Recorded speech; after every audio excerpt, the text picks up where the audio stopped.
Agnes Mo, salah satu coachnya itu bilang, kalau misalnya kamu nggak grogi, itu berarti kamu salah. Berarti kamu itu nggak peduli sama penampilanmu. Kalau misalnya kamu grogi, justru itu bagus. You have to go 110%. Jangan pernah setengah-setengah. Dulu aku suka banget sama Kak Kisha, gini-gini lihat di TVKI, gini-gini terus kayak lihat foto ini jadi nggak fans lagi. You're the coffee that I need in the morning. You're the sunshine in my rain when it's pouring.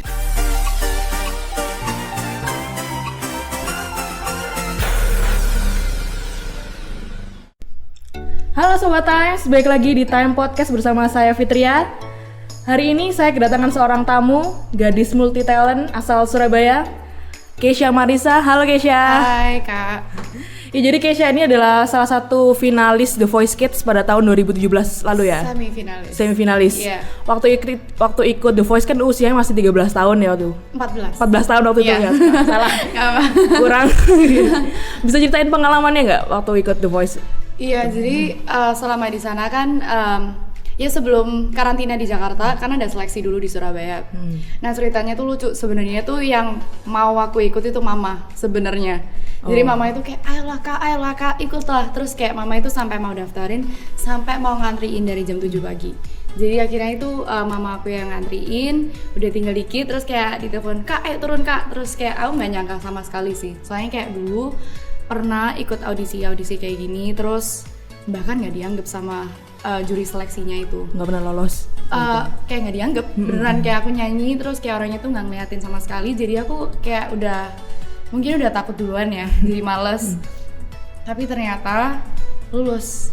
Jadi kayak, tapi itu pun kayak nunggu beberapa bulan dulu baru di email kan. Aku udah kayak merasa kayak udahlah nggak mungkin, kayak udah nggak ada kontak sama sekali. Tapi tiba-tiba dapet email dari The Voice Kids Indonesia, terus dikirimin tiket 2. Dan kayak ya itu momen aku langsung keluar dari kamar kayak Mom, kayak I was screaming kayak Mom, keterima satu rumah, langsung kayak oh my god. Ya waktu awal-awal ikut kan nggak terima tuh, apakah les vokal dulu atau sebenarnya sebelum itu aku nggak pernah les vokal. Setelah masuk ada salah satu teman kerja mama aku yang dengar kalau misalnya aku masuk, terus katanya sayang banget Kisha, ini kayak talentmu itu masih raw banget, mungkin kamu mau les dulu. Terus akhirnya aku dibiayain les, soalnya aku bener-bener nggak suka les. Jujur aja nggak suka, tapi gara-gara les itu suara aku jadi lebih mateng mungkin ya. Jadi yang bantu untuk ngasah bakatnya tuh si teman mama tadi tuh. Yes. Jadi orang tua dukung penuh dong berarti untuk jadi penyanyi ini. Oh banget, dari kecil soalnya. Ya jadi kayak memang dari kecil aku memang udah suka banget sama nyanyi. Terus sering kayak setiap kali ketemu temen-temen, ayo kak nyanyi kak, ayo kayak selalu disuruh nyanyi, selalu perform dan lain-lain. Tapi kayak pas masuk The Voice ini, my parents were so happy. Jadi sampai sekarang masih aktif untuk nyanyi ya? Masih lumayan, tapi semenjak corona ini kayak kurang banyak acara kali ya. Jadi kayak untuk panggilan-panggilan rada kurang. Mungkin kayak radio shows, photoshoot gitu juga ya. Waktu ikut The Voice tuh ngerasa demam panggung gak sih diliatin orang segitu banyak, apalagi itu televisi nasional gitu? Banget. Terus kayak ada beberapa yang sistemnya taping dulu kan ya, jadi nggak live, tapi ada live roundnya juga. Itu I was so scared, soalnya itu kayak memang ada latihannya, tapi kayaknya mau latihan sesering apapun, pasti pas mau naik panggung itu masih ada groginya. Jadi tapi kayak Agnes Mo, salah satu coachnya itu bilang pas kita ketemu, dia bilang gini, kalau misalnya kamu nggak grogi, itu berarti kamu salah, berarti kamu itu nggak peduli sama penampilanmu. Kalau misalnya kamu grogi, justru itu bagus, karena kamu peduli dengan performance kamu gitu loh. Waktu itu yang nge-coach kamu kebetulan Baby Romeo ya? Yes, Baby Romeo. Gimana pengalamannya di-coach sama seorang Baby Romeo nih?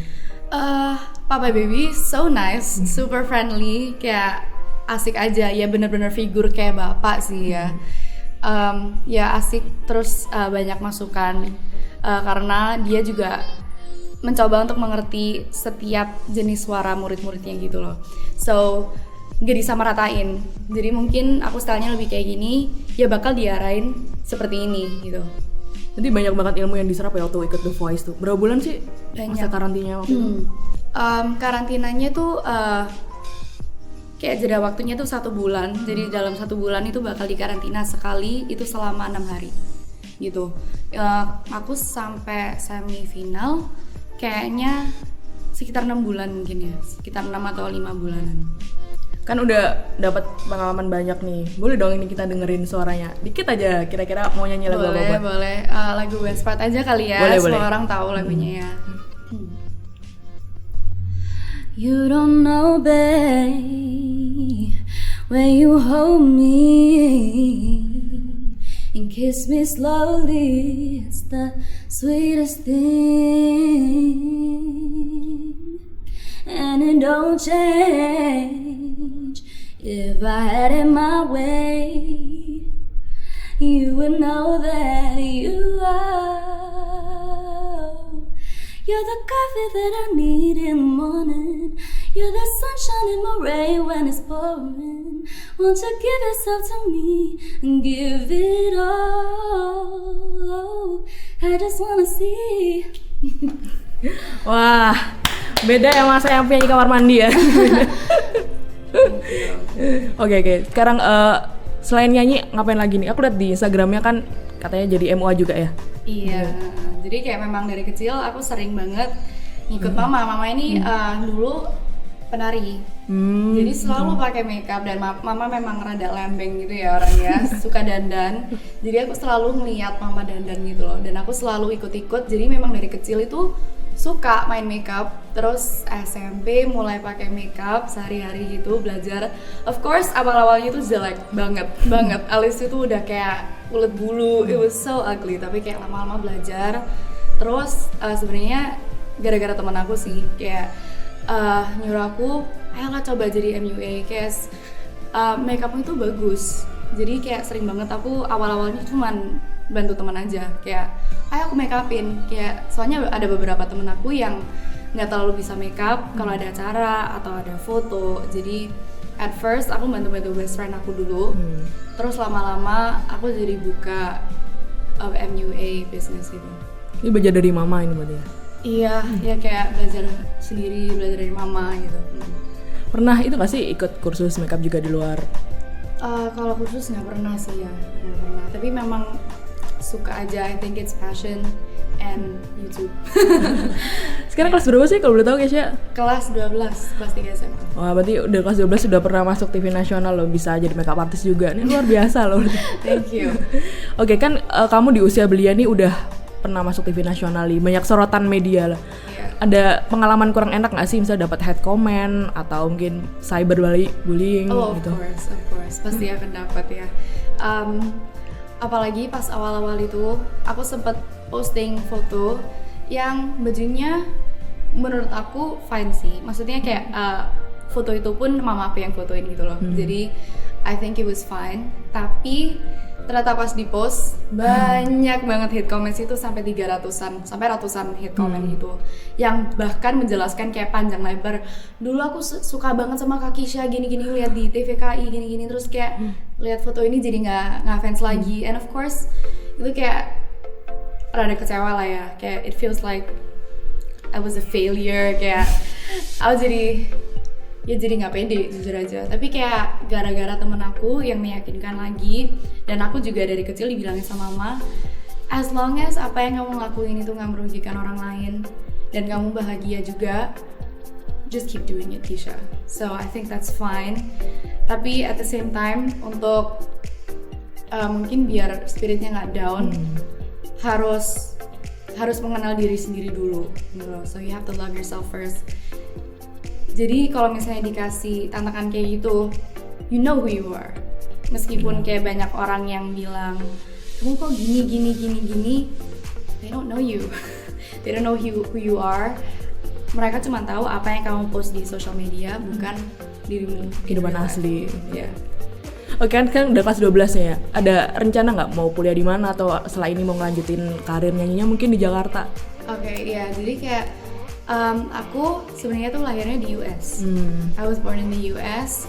Umur 10 aku pindah ke Indonesia. Jadi rencana kuliah balik lagi ke hometown, ke US, Atlanta, Georgia untuk melanjutkan kuliah. Tapi rencananya sih ambil 1 gap year dulu baru tahun depan mulai kuliah. Nanti seharusnya sih mau ngambil psikologi. Awalnya sih mau performing arts, tapi kayak dipikir-pikir lagi lebih tertarik ke psikologi aja gitu. Jadi udah dari sekarang udah disiapin nih mau ngapain untuk kuliahnya udah Yes. tahu. Oke, Syah, mungkin mau ngomong nggak untuk generasi sekarang yang mungkin seumuran kamu ketika mereka ingin menggapai mimpinya? Advice gitu ya Kak. Menurut aku kalau misalnya mau melakukan sesuatu, you have to go 110%. Jangan pernah setengah-setengah. Kalau misalnya setengah-setengah, kayak gini, banyak orang yang juga punya potensi yang kamu punya. You are not the only talented person. Banyak banget yang kamu harus compete sama orang-orang ini. Jadi kamu harus tahu apa yang membuat kamu special and work on it. Jadi nggak pernah merasa cukup gitu loh. Harus selalu punya room untuk belajar dan jangan takut untuk menerima kritik dari orang. Cause mungkin ada beberapa orang yang bias, mungkin ada beberapa orang yang nggak suka sama kamu dan mau menjatuhkan kamu dengan ngasih kritik-kritik itu, tapi yang penting dengerin dulu. Just listen to it, and dari situ kamu bisa improve yourself. Dan yang paling penting sih berani. Menurut aku paling penting itu berani dan tetap stay humble. Oke, ini ya fokus dengan mimpi kalian, terus jangan pernah berhenti untuk belajar Keisha. Oke, buat Sobat Times yang mungkin ingin tahu keseharian Keisha setiap harinya, bisa lihat Instagramnya, bisa disebutin Instagramnya apa Keisha? Di Keisha MZ, KESHAMZ. Oke, Keisha mungkin ada rencana untuk ikut Indonesian Idol mungkin atau ajang lainnya setelah ini? Untuk sekarang kayaknya enggak dulu. Kayaknya mau fokus sama sekolah, soalnya udah kelas 3 SMA, waktunya ujian, waktunya persiapan buat semua. Jadi maybe no untuk sekarang, tapi nggak tahu lagi ke depan. Oke. Terus dukung Keisha, anak-anak seperti Keisha ini perlu didukung ya. Jadi apalagi untuk sosmed yang sekarang cyberbullying sangat kenceng banget. Yes, it's so kudu dihindari buat kudu di stop tuh hal-hal kayak gitu. Oke, Sobat Times, buat kalian yang masih punya mimpi, terus kejar, fokus dengan mimpi kalian, jangan pernah patah semangat karena kita semua punya kesempatan yang sama. Saya Fitria dan terima kasih. Thank you.